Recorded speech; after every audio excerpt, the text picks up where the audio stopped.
सरवरा शाह करीमा दस्तगीरा अशरफा।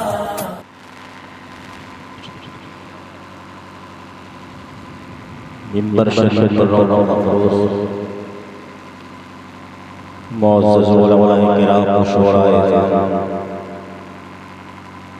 व हाज़िरीन मजलिस, अस्सलामु अलैकुम व रहमतुल्लाहि व बरकातुहू। व अलैकुम अस्सलाम व रहमतुल्लाहि व बरकातुहू। अल्हम्दुलिल्लाह अल्हम्दुलिल्लाहिल्लज़ी फ़द्दला सय्यदना मौलाना मुहम्मदन अलल आलमीन जमीआ व अक़ामहु यौमल क़ियामति लिल मुज़निबीन अल मुतलव्विक़ीन अल ख़त्ताईन अल हालिकीन शफ़ीआ। वस्सलातु वस्सलामु अलैहि व अला कुल्लि मन हुवा महबूबुन व मर्ज़ियुन लदैहि सलातन तबक़ा व तदूमु बिदवामिल मलिकिल हय्यिल क़य्यूम। सुभान अम्मा बाद फ़अऊज़ु बिल्लाहि मिनश शैतानिर रजीम। बिस्मिल्लाहिर रहमानिर रहीम। फ़न्किहू मा ताब लकुम मिनन निसा सुभान मसना व थुलाथा व रुबा। सदक़ल्लाहु मौलाना अज़ीम व बल्लगना रसूलुहुन नबियुल अमीनुल मतीनुल करीमुर रऊफ़ुर रहीम व नहनु अला ज़ालिका लमिनश शाहिदीन व शाकिरीन वल्हम्दुलिल्लाहि रब्बिल आलमीन। हज़रात, आइए सबसे पहले आक़ाए नामदार मदनी ताजदार हम गरीबों के गमगुसार बेकसों के कस बेबसों के बस लंबे लंबे हाथों से भीग देने वाले आका बेसहारों के सहारे हुज़ूर अहमद मुज्तबा मुहम्मद मुस्तफ़ा सल्लल्लाहु अलैहि वसल्लम की प्यारी बारगाह गोहरबार में झूम झूम कर दुरूद व सलाम का नजराना पेश कर लें। आवाज़ बुलंद पढ़ें अल्लाहुम्मा सल्लि अला सय्यिदना मौलाना मुहम्मद सल्लल्लाहु अलैहि वसल्लम अलैका रसूलुल्लाह सल्लल्लाहु अलैहि वसल्लम करीम मुबारक सल्लम सलातो व सलाम अलैका या रसूलल्लाह सल्लल्लाहु तआला अलैहि वसल्लम।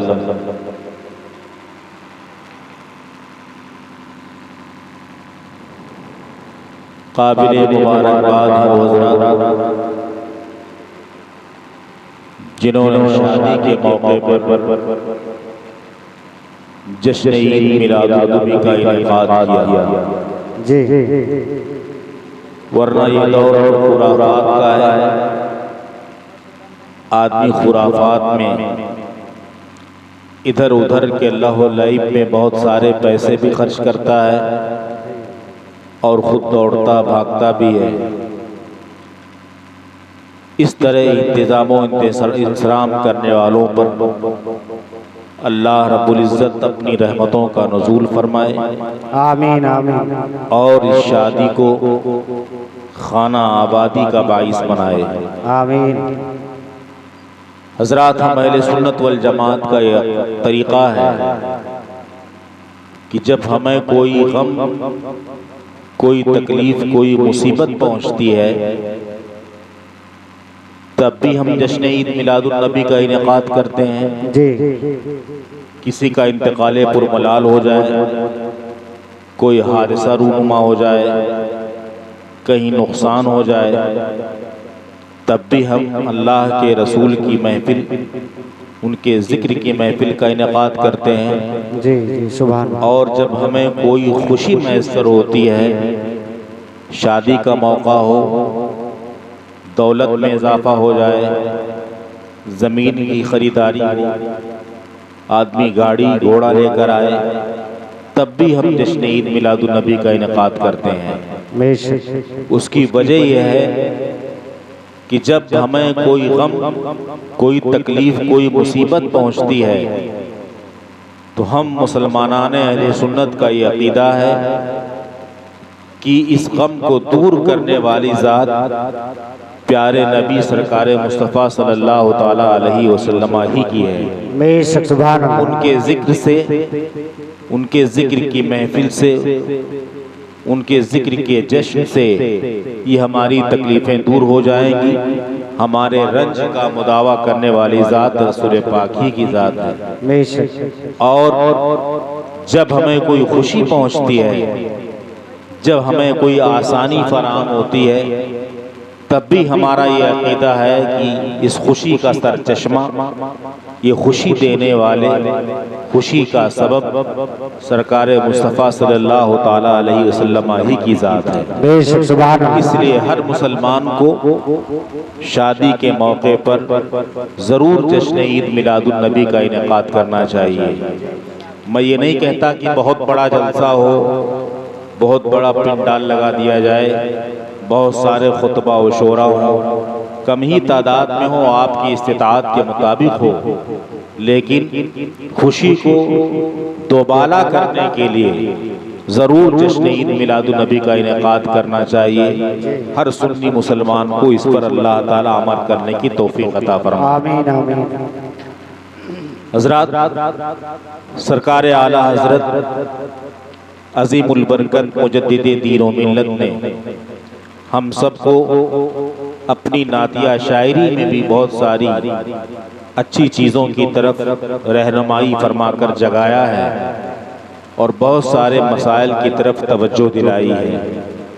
जैसे फतावा और किताबों की शक्ल में उनकी तहरीरात हमारे लिए मशअल राह हैं और इस दौर के मुफ्तियाने कराम के लिए भी मंबए हिदायत हैं, लोग उससे सीखते हैं।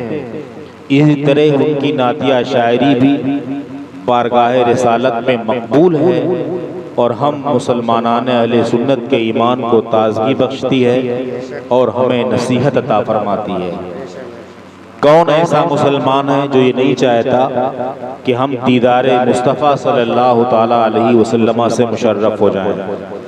हर किसी की ख्वाहिश होती है कि हम उस प्यारे नबी के चेहरे अनवर की ज़ियारत से मुशर्रफ हों, जिस नबी का हम कलमा पढ़ते हैं, जिस नबी की बारगाह में सैयदुल मलाइका जिब्रील अमीन को भी आने के लिए इजाज़त दरकार हुआ करती थी, जिस नबी की मुलाकात का शौक़ अल्लाह रब्बुल इज़्ज़त को था और अल्लाह रब्बुल इज़्ज़त ने अपने पास अपने कुर्बे ख़ास बुलाकर जिस नबी से मुलाकात की और बहुत सारी नेमतों से और बहुत सारी बुलंदियों से नवाजा। सरकार आला हज़रत उसी नबी अकरम नूर मुजस्सम सल्लल्लाहु ताला अलैहि वसल्लम के सरापा, उनके जिस्म अतहर, उनके जिस्म मुनव्वर का नक्शा खींचते हुए हम मुसलमानों को मुतवज्जे करते हैं कि ऐ मुसलमानान, तुम गुम्बदे खजरा पे पहुंचकर मचल उठते हो कि इसमें हमारे नबी मौजूद हैं। उनकी तस्वीरें देखकर तुम खुशी से बाग बाग हो जाते हो कि इसमें मेरे नबी की कब्र है, उनका जिस्म अतहर मौजूद है। तुम और तुम्हारा जहन ये फैसला करता है कि नबी माज़ल्लाह हमारी ही तरह रहे होंगे। सुनते यही हो कि हाथ भी हमारी ही तरह उनका था, कदमे मुबारक भी हमारी तरह दिखते थे, चलते फिरते भी हमारी ही तरह थे, उठते बैठते भी इंसान की तरह थे, खाते पीते भी इंसान की तरह थे, सोते जागते भी इंसान की तरह थे। लेकिन ये सारी चीज़ें इंसानों की तालीम और उनकी तरबियत के लिए था कि अगर नबी खाते पीते नहीं तो इंसानों को खाना पीना कैसे आता, नबी चलते नहीं तो इंसान चलना कैसे सीखता, नबी बैठते नहीं तो इंसान बैठना कैसे सीखता, नबी बहुत सारे आमाल अगर बजा नहीं लाते तो इंसान उन आमाल के ऊपर कैसे अमल करता। ये ज़ाहिरी शक्ल सूरत भी जो इंसानों की तरबियत के इस्लाह की नसीहत के लिए थी। अगर उनकी हकीकत को देखना चाहते हो, अगर नबी की जिस्म अतहर का मुशाहदा करना चाहते हो तो सरकार आला हजरत कहते हैं सरताब कदम है तने सुल्ताने ज़मन, सरताब कदम है तने सुल्ताने ज़मन, फूल लब फूल दहन फूल ज़फ़न फूल बदन फूल। सुभान अल्लाह। सर से लेकर पैर तक उस जमाने के बादशाह का पूरा बदन फूल ही फूल है, लबहाए नाज फूल है, आपके बदन का हर एक हिस्सा फूल है, दाढ़ी मुबारक फूल है, बदन का हर एक जुज़ फूल है, मेरे नबी के बदन का हर एक हिस्सा फूल ही फूल है। अब जहन में सवाल पैदा होता है कि हम नबी अकरम नूर मुजस्सम सल्लल्लाहु ताला अलैहि वसल्लम को तो इख्तियार वाला नबी समझते हैं, गैबदा नबी समझते हैं, ताकतवर नबी समझते हैं, और हम ये जानते हैं कि उन्हीं के सदक़े में सारी कायनात बनाई गई है। अगर उनकी ज़ात ना होती तो अल्लाह रब्बुल इज़्ज़त कायनात का एक ज़र्रे को वजूद न बख्शता, पैदा न करता। लेकिन सरकार आला हज़रत ने नबी अकरम नूर मुजस्सम को फूल कहा है। फूल की हकीकत दुनिया में जो होती है वो इंसान देखता है कि फूल किसी एक पौधे में खिलता है, कभी वो इब्तिदाई मरहले में होता है, कभी उसकी कली होती है, फिर वो फूल खिलता है और चंद अय्याम में फूल लगे लगे उनकी पंखड़ियां टूट कर ज़मीन बोझ हो जाती हैं, ज़मीन पर गिर जाती हैं, उस फूल की हकीकत ख़त्म हो जाती है। गोया फूल चंद दिनों तक किसी दरख्त का मोहताज होता है, किसी माली का मोहताज होता है, किसी रखवाले का मोहताज होता है, उसे पानी की ज़रूरत होती है, उसे धूप की ज़रूरत होती है, उसे छाँव की ज़रूरत होती है। तो ऐ सरकार आला हज़रत, आपने मेरे नबी को फूल कहा है, तो क्या यही फूल जो फूल हम दुनिया में देखते हैं जिस फूल को मोहताजगी होती है? लेकिन हमारा अकीदा तो ये है कि मेरे नबी मोहताज नहीं है, सारा आलम उनका मोहताज है, सारी दुनिया उनके मोहताज है, सारी दुनिया को नेमतें उन्हीं के दस्ते अक़दस से तक़सीम की जाती हैं। खुद अल्लाह के रसूल फरमाते हैं, अल्लाह युती व इन्नमा अना क़ासिम, अताएं अल्लाह करता है और मैं अपने दस्ते अक़दस से सबको तक़सीम करता हूँ।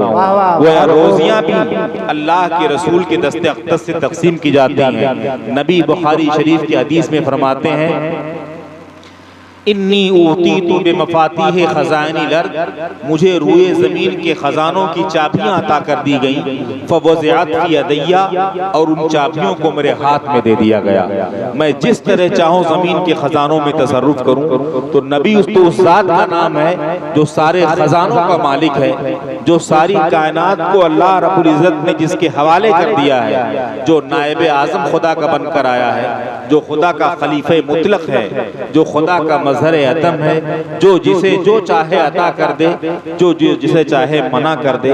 अल्लाह खुद इरशाद फरमाता है, मा अताकुमुर रसूलु फखुज़ूहु व मा नहाकुम अन्हु फंतहू, जो रसूल तुम्हें दें उसे ले लो, और रसूल जिससे मना करे उससे तुम बाज आ जाओ। गोया मैंने अपनी मिल्कियत का मालिक अपने नबी को बना दिया है, ये जिसे जो चाहेंगे देंगे, जिसे चाहेंगे मना कर देंगे। तो ऐ सरकार आला हज़रत, ऐसी अजीम ज़ात को आपने फूल कहा है, और फूल तो बहुत सारी चीज़ों का मोहताज हुआ करता है। तो सरकार आला हज़रत की तरफ से आपको जवाब मिलेगा कि ऐ मुसलमानों, जो मैंने अपने नबी अक़दस सल्लल्लाहु अलैहि वसल्लम को फूल कहा है, बदन के हर एक हिस्से को फूल कहा है, वो दुनियावी फूल नहीं कहा है। इसलिए कि जब नबी का वजूद हुआ था तो कायनात का कोई जर्रा वजूद ही ना पाया था। फूल क्या, पूरी दुनिया मौजूद नहीं थी, तो मेरे नबी दुनियावी फूल की तरह फूल कैसे हो सकते हैं? मेरे नबी के वजूद का हाल तो ये है कि खुद नबी फरमाते हैं, अव्वलो मा खलक़ल्लाहु नूरी, सबसे पहले अल्लाह ने मेरे नूर को पैदा किया। कुल्लुल खलाइक़ मिन नूरी, और तमाम मखलूक़ात मेरे नूर से बनाए गए हैं। व अना मिन नूरिल्लाह, मैं तन्हा अल्लाह के नूर से बनाया गया हूँ। तो जब नबी का वजूद हुआ था, नबी के ज़ाते अक़दस को बनाया गया था, तो कायनात का कोई ज़र्रा नहीं था, तो नबी दुनियावी फूल की तरह कैसे हो सकते हैं? आला हज़रत फरमाते हैं कि नबी को जो मैंने फूल कहा है, वो कारखाना कुदरत का ऐसा अनोखा फूल कहा है जिस फूल पर कभी पतझड़ नहीं आता, जो फूल किसी दरख्त का मोहताज नहीं होता, जो फूल किसी माली और रखवाली का मोहताज नहीं होता, जिस फूल को अल्लाह रब्बुल इज़्ज़त ने अपने खास नूर से पैदा फरमाया है, और जिस नूर से सारी कायनात को अल्लाह ने रोशन और ताबिंदा फरमा दिया है। ऐसे फूल हैं जो खुद रोशन हैं, खुद ताबिंदा हैं, खुद अल्लाह के नूर से बनाए हुए फूल हैं, और उनकी रोशनी से सारी दुनिया रोशन और ताबिंदा है। मैंने कहा है, आला हजरत कहते हैं, क्या तुम नहीं देखते कि तिनका भी हमारे तो हिलाए नहीं हिलता, तिनका भी हमारे तो हिलाए नहीं हिलता और तुम चाहो तो हो जाए अभी कोहे महन फूल। आए है सुभान अल्लाह। अल्लाह के रसूल, अगर हम बंदे एक तिनके को हरकत देना चाहें, एक जर्रे को हिलाना चाहें, इधर से उधर करना चाहें, तो हमारे हिलाने से, हरकत देने से एक जर्रे को हरकत ना मिले, एक तिनके को हरकत ना मिले, वो हिल ना सके। लेकिन मेरे आका की शान ये है, उनकी ताकत का हाल ये है कि अगर वो चाह लें तो एक बहुत बड़ा पहाड़ पल भर में रेजा रेजा हो जाए, जर्रा जर्रा हो जाए। मुसलमानों, अल्लाह के रसूल सल्लल्लाहु ताला अलैहि वसल्लम की ताकत का ये हाल था कि पल भर में एक पहाड़ रेजा रेजा हो जाए। बल्कि हकीकत ये है कि दुनिया ने देखा, अहादीस इस पर शाहिद हैं, अहादीस में ये रिवायत मौजूद है कि नबी कौनैन ने सिर्फ पहाड़ को जर्रा जर्रा करने की ताकत उनमें नहीं थी, बल्कि उंगली का इशारा अगर कर दें तो चांद अपना सीना चाक कर दे। अगर आप इरादा फरमा लें, अगर आप चाह लें तो डूबा हुआ सूरज वापस आ जाए।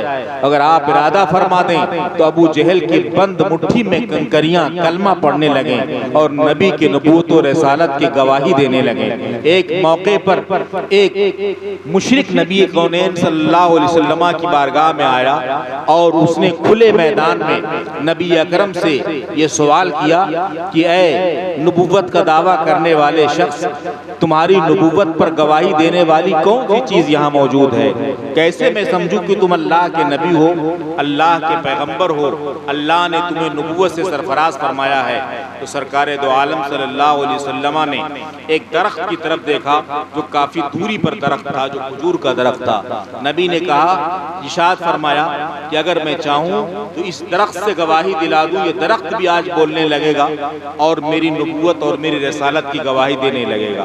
नबी अकरम नूर मुजस्सम सल्लल्लाहु अलैहि वसल्लम ने उस खजूर के दरख्त की तरफ इशारा फरमाया और वो खजूर का दरख्त अपने जड़ से उखड़कर और घसीटता हुआ जमीन के रास्ते से नबी अकरम के कदम नाज पर आ गिरा और उसने अपनी जुबान हाल से गवाही दी कि मैं गवाही देता हूँ कि बेशक ये अल्लाह के नबी उसके रसूल हैं, अल्लाह के सिवा कोई इबादत के लायक नहीं है, अल्लाह ने इन्हें नबूवत और रिसालत से सरफराज फरमाया है।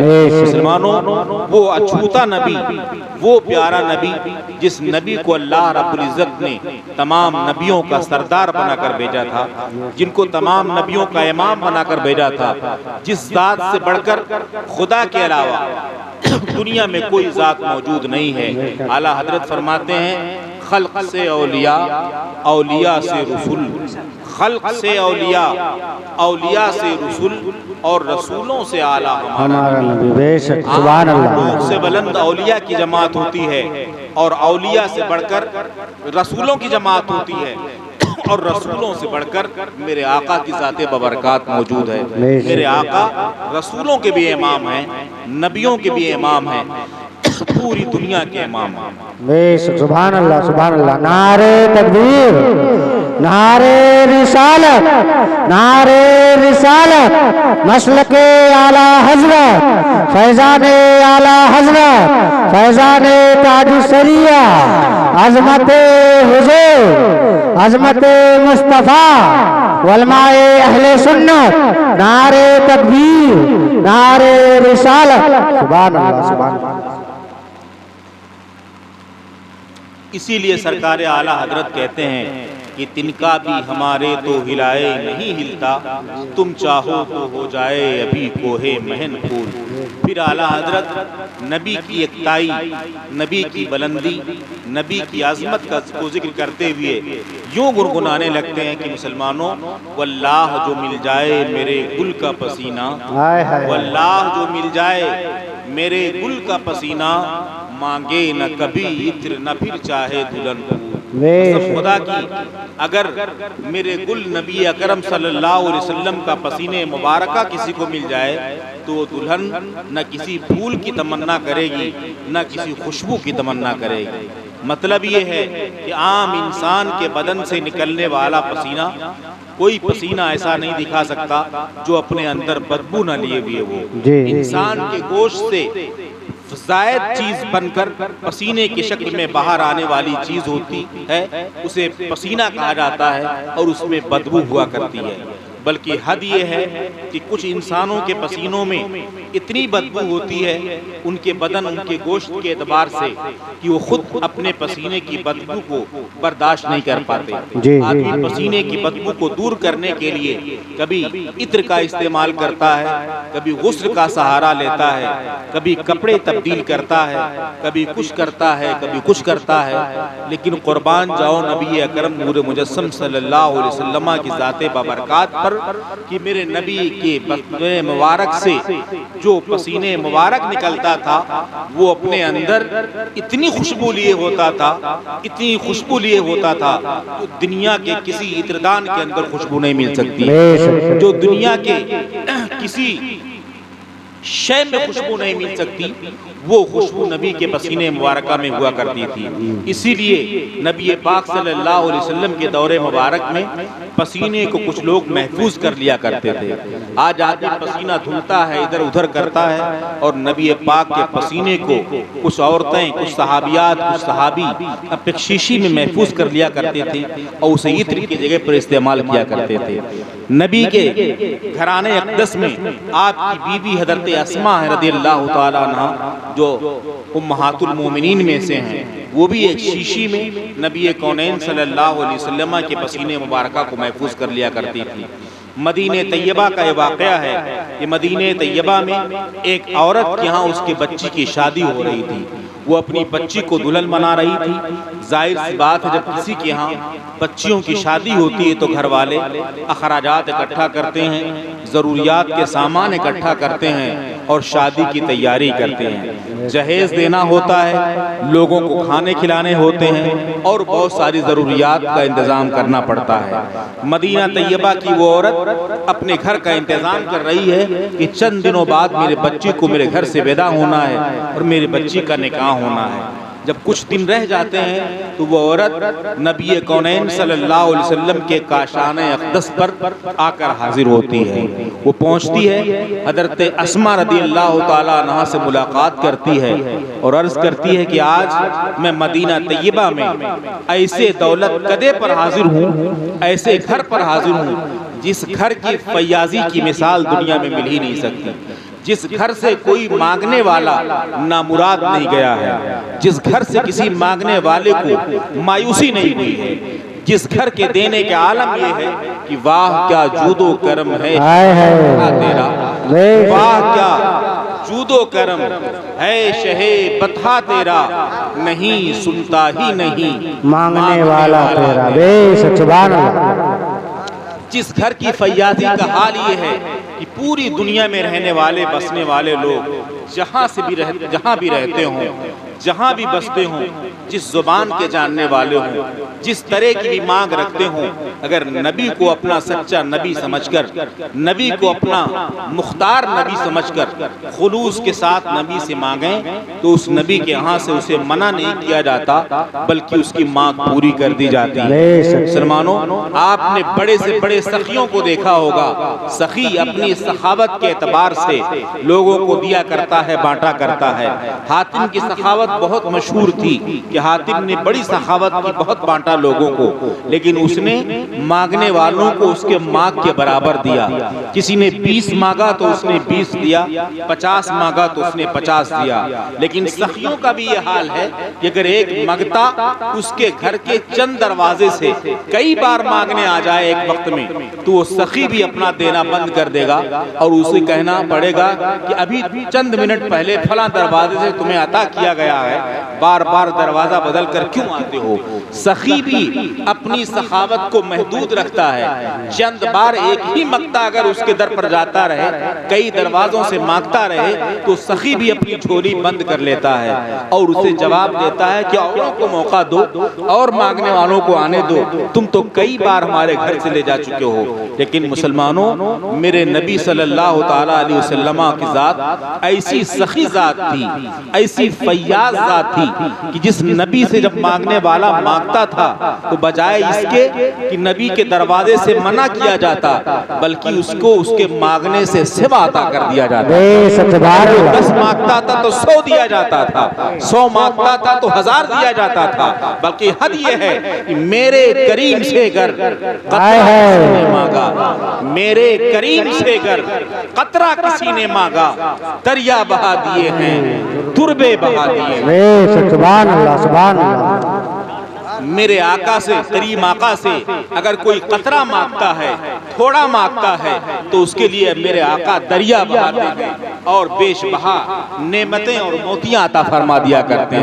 इतना नहीं, ऐसी फैयाजी भी सिर्फ नहीं कि थोड़ा मांगे और कम दे दें, बल्कि मेरे नबी के देने और फैयाजी का हाल ये था कि आता है फकीरों पे उन्हें प्यार कुछ ऐसा, आता है फकीरों पे उन्हें प्यार कुछ ऐसा, खुद भीख दें और खुद कहें मगते का भला हो, खुद भीख दें और खुद कहें मगते का भला हो। आज देने वाले सखी जब देते हैं तो मगते के लिए भला होने की दुआएं तो बहुत दूर की बात है, दोबारा देखते हैं तो दरवाजे बंद कर लिया करते हैं। बड़े बड़े रईसों नवाबों के वाकयात मशहूर हैं कि अगर मांगने वाला जल्दी मांगने चला जाए तो वो अपने खादिमों नौकरों से कह देंगे, कह दो नवाब साहब आज मौजूद नहीं हैं, सेठ साहब आज मौजूद नहीं हैं। वो घर के अंदर छुप जाते हैं कि देना ना पड़े। लेकिन मेरे नबी के देने का हाल ये है कि देने मांगने वालों पर उन्हें प्यार आता है, उन्हें अच्छा लगता है और उसकी भलाई की दुआएं करते हैं। वो मांगने वाली औरत मदीना तैयबा की रसूल कौनैन की बारगाह अक़दस में उन दौलत अक़दस पर हाजिर होती है और हज़रत अस्मा से कहती है, मैं ऐसे फैयाज घर में आई हूँ जिसके फैज़ और रहमत से पूरी दुनिया पल रही है। मैं खूब जानती हूँ कि मैं यहाँ से जो मांगूंगी मुझे यहाँ से मना नहीं किया जाएगा। हज़रत अस्मा ने इरशाद फरमाया, ऐ मदीना तैयबा की औरत, क्या मांगना चाहती है, क्या तेरा सवाल है?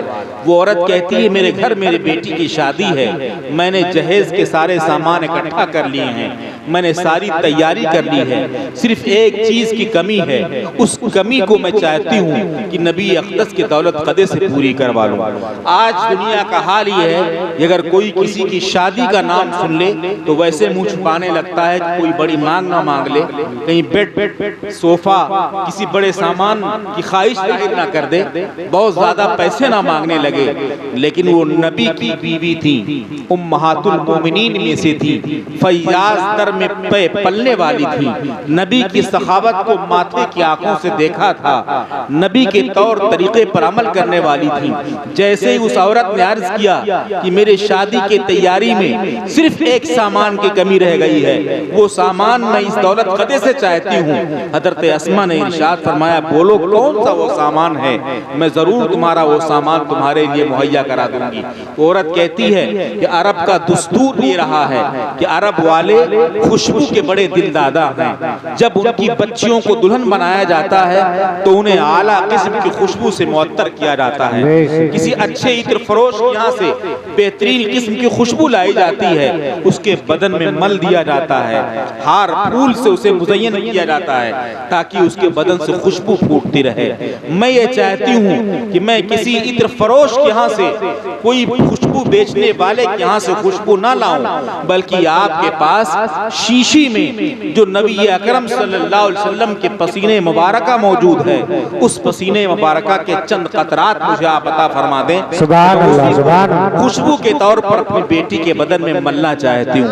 हज़रत अस्मा फरमाती हैं, जाओ एक छोटी सी शीशी ले आओ, उस शीशी में मैं अपने पास रखी हुए पसीने को तुम्हारे उड़ेल दूंगी और उस उड़ेलने हुए पसीने को अपनी बेटी के बदन में मल देना, तुम्हारी बेटी का बदन मुअत्तर हो जाएगा।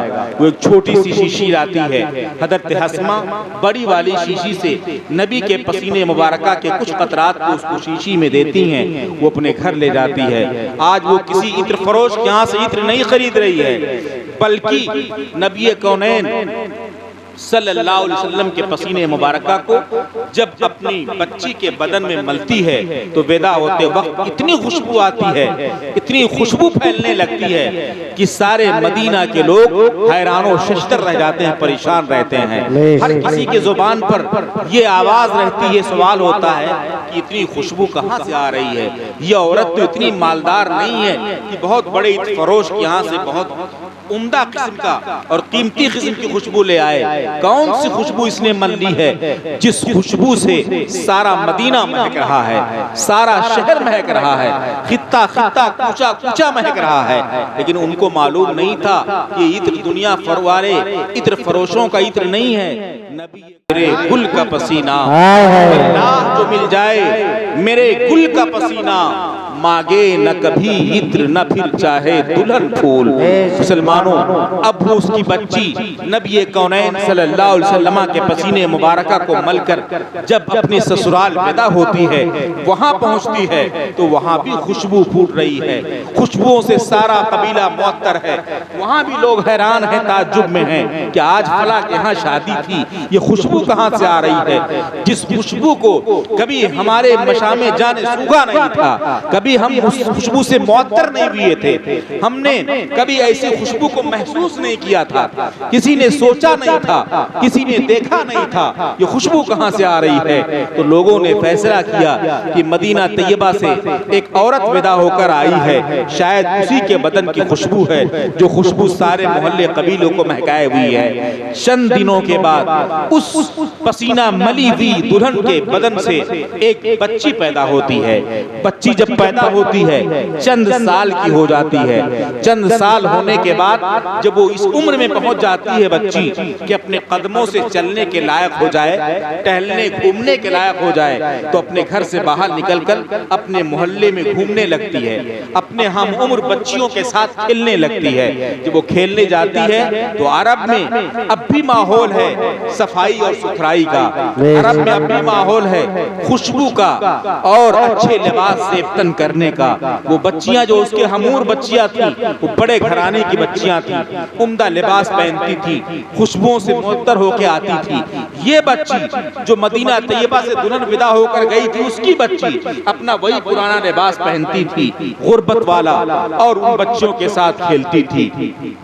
वो बच्चियां जो खुशबू से मुअत्तर होके आती, जब इस बच्ची के साथ खेलती तो इसके बदन में से ऐसी खुशबू फूटती जिस खुशबू के सामने उनके लगाए हुए खुशबू इत्र फेल नजर आते, तेज नजर आते। वो बच्चियां रोज पूछती कि बच्ची तुम्हारी माँ ने कौन सी खुशबू लगाई है, कहाँ से इत्र तुम लेकर आती हो, किस दुकान से मंगवाती हो?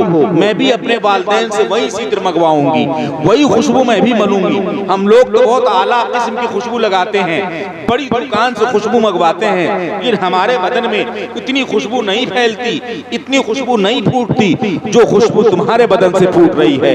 वो बच्ची कहती नहीं, मैंने तो कोई खुशबू नहीं लगाई है, मैंने नहाया भी नहीं है, मैंने कपड़े तब्दील भी नहीं किया है। अब वो बिलाखिर शाम को जो अपने घर वापस होती है खेल कर और बच्चियों में, तो अपनी वालिदा मुक़द्दसा से सवाल करती है कि मेरी माँ, क्या आप मेरे बदन में कोई खुशबू लगा के मुझे भेजती हैं? क्या मेरे कपड़ों में पहले से कोई इत्र मली होती है? क्यों कि जब मैं अपने उम्र बच्चियों के साथ मोहल्ले में खेलती हूँ तो मेरे बदन से खुशबू फूटती है, और वो बच्चियां खुशबू लगा के अपने घर से आती हैं तो मेरे खुशबू के सामने उनके खुशबू हेच नजर आते हैं, उनके खुशबू फीके और मात नजर आते हैं। वो मुझसे सवाल करती हैं कि तुम्हारे बदन में जो खुशबू मली गई है वो कहाँ से खरीदी गई है? तो उनकी मुक़द्दस माँ मुस्कुरा के जवाब देती, मेरी बेटी, मैं तुझे कोई खुशबू नहीं मलती हूँ, तुम्हारे बदन से जो खुशबू फैल रही है, जो खुशबू फूट रही है, वो ऐसी खुशबू है जिस खुशबू की मिसाल दुनिया में नहीं मिल सकती, जो खुशबू किसी इत्र फरोश के यहाँ नहीं मिल सकती। कई साल पहले जब मैं अपने घर से दुल्हन बनकर ससुराल विदा होने वाली थी तो मेरी मुक़द्दस माँ ने मेरे हथेली पर नबी अक़दस सल्लल्लाहु अलैहि वसल्लम के पसीने मुबारका के चंद कतरात को मेरे हथेली पर मल दिया था। वो खुशबू आज भी मेरे हथेली में मौजूद है, और जब तुम मेरी पेट में परवरिश पाकर बाहर आई हो तो वही खुशबू मेरे हाथ से मुंतकिल होकर तुम्हारे हाथ में भी मौजूद है। सुभान अल्लाह, सुभान अल्लाह। तुम्हारे हाथ में मौजूद है, उसी खुशबू का असर है। जो खुशबू दुनिया दुनिया के सारे खुशबुओं को फेल किए हुए है, हेज किए हुए है, मात किए हुए है। इस खुशबू का मुकाबला दुनिया की कोई खुशबू नहीं कर सकती है। जाके उन बच्चियों से बता देना कि मैं कोई खुशबू इस्तेमाल नहीं करती हूँ, बल्कि मेरे माँ के हथेली की वो खुशबू है जिस खुशबू को मेरे नबी के पसीने से ताल्लुक है, और इस खुशबू की मिसाल दुनिया में नहीं पाओगी। बच्ची आकर के बच्चियों से बताती है कि मेरी हथेली सूंघो, खुशबू यहाँ से फूटती है, और ये ऐसी खुशबू है जिस खुशबू को दुनिया में तुम कहीं नहीं पाओगी। ये खुशबू तो नबी के पसीने मुबारका की खुशबू है। पसीने मुबारका की खुशबू की मिसाल दुनिया में नहीं मिल सकती। तुम मेरे खुशबू का मुकाबला नहीं कर सकती हो। ये ऐसी खुशबू है जो खुशबू सिर्फ मुझी को नहीं महका रही है, ये मेरी तमाम नस्लों को महकाती रहेगी, और ये खुशबू ता कयामत बाकी रहेगी, और हमारा पूरा खानदान इससे महकता रहेगा। तो आला हजरत कसम खा के कहते हैं, वल्लाह कसम खुदा की, जो मिल जाए मेरे गुल का पसीना, मांगे न कभी इत्र न फिर चाहे दुल्हन फूल। सुभान अल्लाह। फिर मक्ते में सरकार आला हजरत कहते हैं, क्या बात रजा उस चमनिस्ताने करम की, क्या बात रजा उस चमनिस्ताने करम की, जहरा है कली जिसमें हुसैन और हसन फूल। ऐ रजा उस चमनिस्ताने करम की क्या बात है, उस करम के बागीचे की क्या बात है, क्या बुलंदी है, क्या अजमत है, जिसकी कली हजरत फातिमा ज़हरा हो, और जिसके दो खिले हुए फूल हसनैन करीमैन हो। बाग हो सकता है, न उस कली की तरह कोई कली हो सकती है, और न उस फूल की तरह कोई फूल हो सकता है। न उस चमनिस्तान की कोई मिसाल है, न उस कली की कोई मिसाल है, न हसनैन करीमैन जैसे फूल की कोई मिसाल है। तभी तो नबी फरमाते हैं, हजरत फातिमा जिन्हें कली कहा गया है, ये फातिमा तो सय्यदतो निसाए अहलिल जन्ना, ये मेरी बेटी फातिमा जन्नती औरतों की सरदार हैं। हसन और हुसैन के बारे में फरमाते हैं, अल हसनो वल हुसैनो सय्यदा शबाब अहलिल जन्ना, हसन और हुसैन ये जन्नती नौजवानों के सरदार हैं। ये मुझसे हैं, हम इनसे हैं। जो इन्हें खुश करेगा वो मुझे खुश कर लेगा, जो इन्हें नाराज करेगा वो मुझे नाराज कर लेगा। मुसलमानों, ये शादी की तकरीब है। शादी की तकरीब में मैंने आयत करीमा की तिलावत की थी कि अल्लाह इरशाद फरमाता है, फनकिहू मा ताबा लकुम मिनन निसा मसना व सुलासा व रुबा। मेरा रब हम बंदों को आम इजाजत देता है, तुम निकाह करो जो औरतें तुम्हें पसंद आ जाएं, दो दो या तीन तीन या चार चार। हमारी शरीयत में 4 औरतों तक निकाह जायज है, लेकिन उसके लिए शर्त है आगे आयत में कि अगर तुम 4 औरतों से, 2 औरतों से, 3 औरतों से निकाह की ताकत रखते हो, उनको खिलाने पिलाने की ताकत रखते हो, बदनी ताकत रखते हो, और तुम्हारे अंदर इंसाफ भी मौजूद है कि उनके दरमियान अदल इंसाफ कायम कर चुकोगे, तब तुम्हें दूसरी बीवी से निकाह करने की इजाजत है, वरना एक ही बीवी तुम्हारे लिए काफी है। एक बीवी से निकाह करो, और वो औरतें जो औरतें तुम्हें पसंद हों, तुम्हें अच्छी लगें, तुम्हें प्यारी लगें, और तुम उनसे निकाह करना चाहो तो निकाह करो। यही वजह है कि जब निकाह किया जाता है तो औरत से भी इजाजत दी जाती है, और मर्द से भी इकरार करवाया जाता है कि फलां औरत से तुम्हारा निकाह किया जाता है, फलां फलां गवाह हैं, इतना महर है, और क्या तुम इसे कबूल और पसंद करते हो। जब शौहर उसे कबूल और पसंद कर लेता है तो निकाह का इनेकाद होता है। गोया निकाह के लिए औरत को पसंद कर लेना जरूरी है। जब तक औरतें पसंद ना हो आदमी निकाह नहीं करता, और आदमी का निकाह मुनक्किद भी नहीं होगा जब तक शौहर राजी ना हो औरत से निकाह करने पर, और ईजाबो कबूल का वजूद ना हो। लेकिन जब अल्लाह रब्बुल इज्जत ने हमें पसंद करने का इख्तियार दे दिया, तो पसंद भी कई तरह के होते हैं। आप दुनिया में देखते हैं, आप तरह तरह के कपड़ों के पसंद होते हैं, खाने का पसंद अलग होता है। आदमी कोई खाना पसंद करता है, कोई कुछ खाना पसंद करता है, कोई कुछ पहनना पसंद, पहनने में पसंद अलग है, खाने खाने में भी लोगों के पसंद अलग हैं, रहने और सोने और बैठने में भी पसंद अलग हैं। लोगों के अलग अलग मिजाज भी हैं और अलग अलग पसंद भी हैं। इसी तरह जब अल्लाह ने औरतों से निकाह के बारे में पसंद के लिए इरशाद फरमाया कि मा ताबा लकुम मिनन निसा, जो औरतें तुम्हें पसंद आए उनसे निकाह करो, तो अब जाहिर सी बात है अलग अलग पसंद लोगों के होते हैं। जो जिस तरह का होता है वो ऐसे ही पसंद करता है।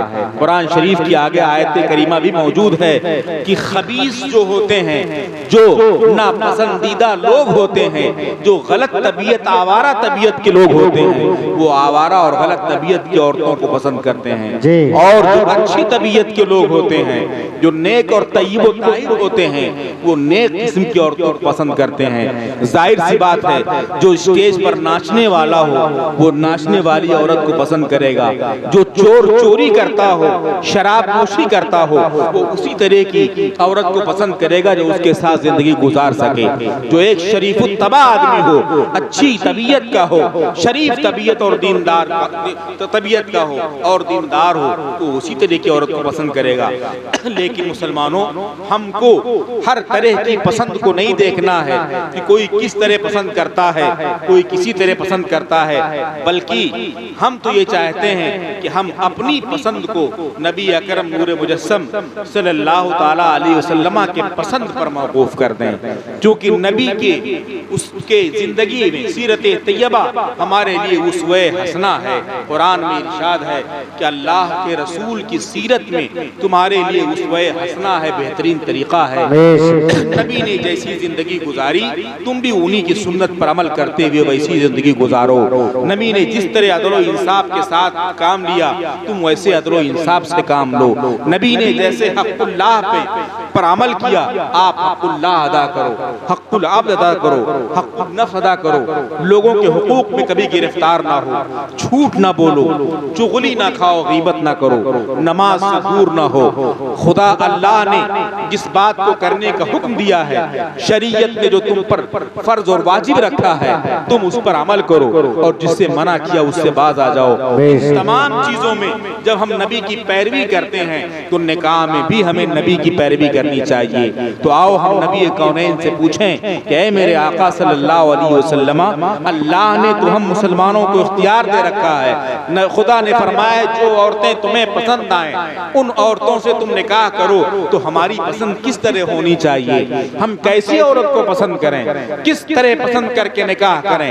तो हदीस पाक है, नबी इरशाद फरमाते हैं तुनकहुल मरअतु लिअरबईन, बहुत गौर से सुनने का मकाम है, इसमें आपके लिए नसीहत भी है और अल्लाह के रसूल सल्लल्लाहु अलैहि वसल्लम की सीरत पर अमल भी है। नबी फरमाते हैं तुनकहुल मरअतु लिअरबईन, औरतों से 4 चीजों की बुनियाद पर निकाह किया जाता है। वह मेरे आका ये फरमाते हैं कि 4 ही चीजें ऐसी हैं जिसकी बुनियाद पर मर्द औरत को पसंद करता है।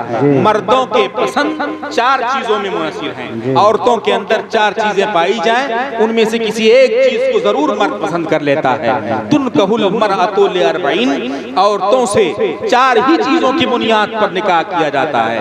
अब पहला नबी फरमाते हैं लिहुस्निहा व जमालिहा, औरत के हुस्न व जमाल की बुनियाद पर उससे निकाह किया जाता है। आदमी आजकल ये चलन और रवाज भी होता है कि औरतें घर की, मर्द अपने बच्चे की शादी के लिए बच्चियों को देखने जाती हैं। तो देखने का क्या मतलब, क्या उन्हें मालूम नहीं कि इंसान है, क्या उन्हें मालूम नहीं कि खाती पीती है? वो यही देखने चाहती है कि उसकी सूरत कैसी है, उसकी सीरत कैसी है, बोलती कैसी है, रहती कैसी है, क्या वो सुतरे खूबसूरत है जो मेरी बहू बन सके। तो नबी फरमाते हैं लिहुस्निहा व जमालिहा, पहला तरीका निकाह का ये होता है कि आदमी हुस्न व जमाल की बुनियाद पर निकाह करता है। कुछ नहीं देखता, खूबसूरत औरत है, खूबसूरत बच्ची है, तो उसकी खूबसूरती की बुनियाद पर मर्द उसे पसंद कर लेता है और उससे निकाह कर लेता है।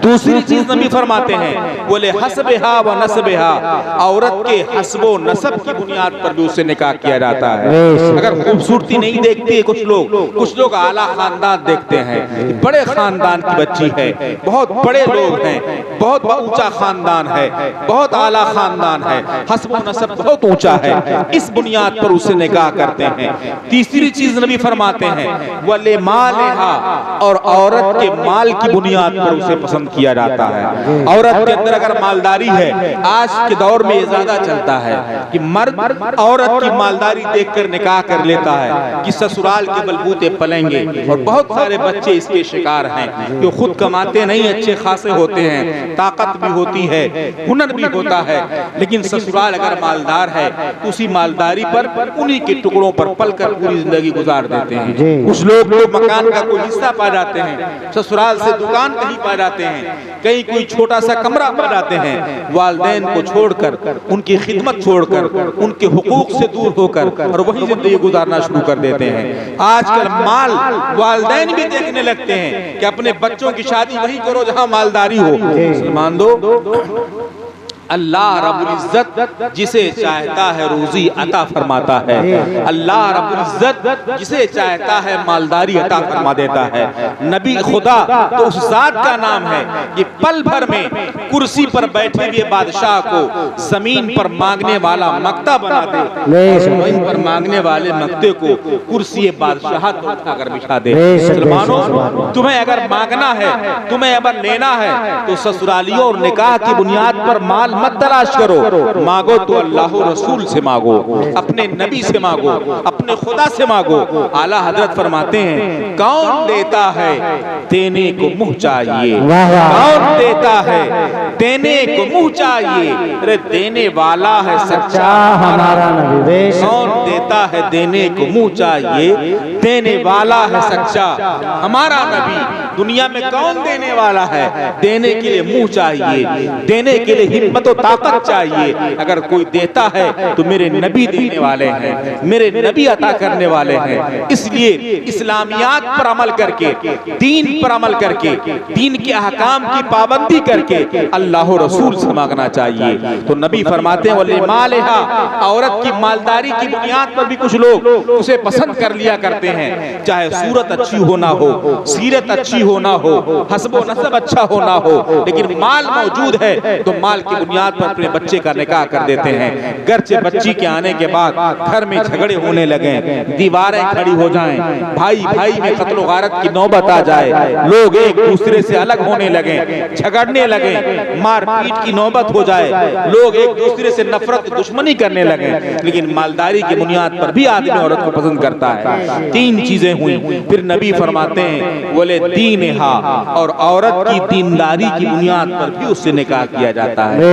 क़यामत तक ऐसे लोग जरूर मौजूद रहेंगे जो दीनदारी को फौकियत देते रहेंगे, जो दीन की बुनियाद पर भी औरतों से मोहब्बत करते और उनसे निकाह करते रहेंगे। अब चार चीजें हैं, इन्हीं चार चीजों की बुनियाद पर निकाह होता है। यही चार चीजें पसंद में आती हैं, या तो खूबसूरती आदमी पसंद करता है, या हस्बो नसब पसंद करता है, या मालो दौलत पसंद करता है, या दीनदारी पसंद करता है। तो या अल्लाह के रसूल, हम मुसलमान क्या पसंद करें? हुस्न जमाल पसंद करें, हस्बो नसब पसंद करें, मालदारी पसंद करें, या दीनदारी पसंद करें? तो नबी आखिर में अपना फैसला सुनाते हैं, कहते हैं, मेरी उम्मत के लोगों, ये चार चीजें जरूर हैं पसंद के असबाब, लेकिन फज़फुर बिज़ाति दीन, तुम दीनदार औरतों से निकाह करके कामयाबी हासिल कर लो। अगर तुम्हें कामयाब होना है, अगर तुम्हें फलाह बहबूदी पाना है, अगर तुम्हें अपने घर को जन्नत निशान बनाना है, अपने वालिदैन को खुश रखना है, घर में इत्तेहादो इत्तेफाक बाकी रखना है, तो फज़फुर बिज़ाति दीन, दीनदार औरतों से कामयाब हो। अगर दीनदारी के साथ हस्बो नसब भी मौजूद हो, मालदारी भी मौजूद हो, हुस्न जमाल भी मौजूद हो, तो उसमें कोई बुराई नहीं है। ये सोने पर सुहागा है, लेकिन फौकियत दीनदारी को देनी चाहिए। अगर आज आप दीनदारी को फौकियत देने लगे तो आज दुनिया का माहौल अच्छा हो जाए, मुसलमानों के घर के माहौल अच्छे होने लगे कि आदमी सिर्फ मेरे माल की बुनियाद पर बच्ची की शादी नहीं करेगा जब तक मेरी बच्ची नमाज की पाबंद नहीं होगी, कुरान की तिलावत की पाबंद नहीं होगी, पर्दे की पाबंद नहीं होगी, जब तक अहकामे शरा पर अमल नहीं करेगी, जब तक कुरान पढ़ना नहीं सीखेगी, अहकामे शरा से वाकफियत हासिल नहीं करेगी, जब तक दीन पर अमल नहीं करेगी, निकाह का रिश्ता इसका नहीं आएगा। लेकिन हम मुसलमानों ने ही